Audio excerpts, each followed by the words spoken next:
1992 সালে 6 ডিসেম্বর ধ্বংস হয়েছিল বাবরি মসজিদ, আর তারপর থেকেই এই দিনটিকে শৌর্য দিবস হিসেবে পালন করে থাকে বিজেপি। শনিবার এই উপলক্ষে সিমলা স্ট্রিট থেকে শ্যামবাজার পর্যন্ত মিছিলের আয়োজন করা হয় বিজেপির তরফে।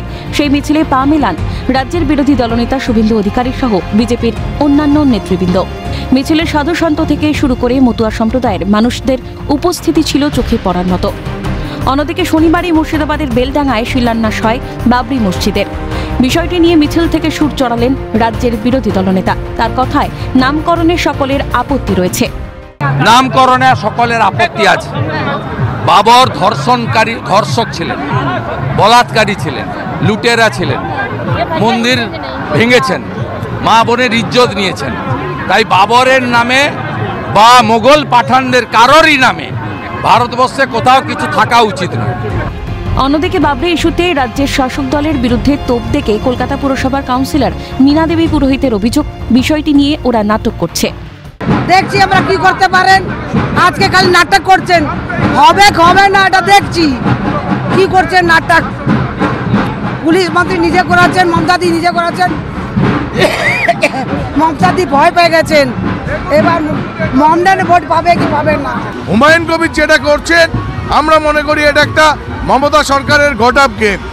কারণ এই মমতা সরকার হুমায়ুন কবিরদের লালন পালন করেছিলেন। তারা একসময় বলেছিলেন 24-এর নির্বাচনের আগে আমরা 70%, বাকিরা 30% ভাগীরথীতে কেটে ভাসিয়ে দেব। যখন মমতা বন্দ্যোপাধ্যায় বুঝতে পারছেন, মুসলিমরাও বুঝতে পেরেছে যে মুসলিমদের তেজপাতার মতো ব্যবহার করেছে মমতা। সাধু সন্ত থেকে শুরু করে মতুয়া সম্প্রদায়ের বহু মানুষ এবং এই মিছিলে আজকে পায়ে পা মেলাচ্ছেন বিরোধী দলনেতা শুভেন্দু অধিকারী, সঙ্গে রয়েছেন বিজেপির একাধিক নেতৃত্ব। পরে মিছিলটি শ্যামবাজারে পৌঁছলে সেখানে একটি সভার আয়োজন করা হয়। সেই সভায় বক্তব্য রাখেন শুভেন্দু অধিকারী সহ সাধু সন্তরা। শৌর্য দিবস আজকে হিন্দু তার শৌর্য দেখিয়েছিল, তাদের সম্মান জানাই, প্রণাম জানাই এবং হিন্দু আগামী দিনেও হিন্দুর শৌর্য ক্রমাগত উত্তরোত্তর শ্রীবৃদ্ধি লাভ করুক এই প্রার্থনা করছি।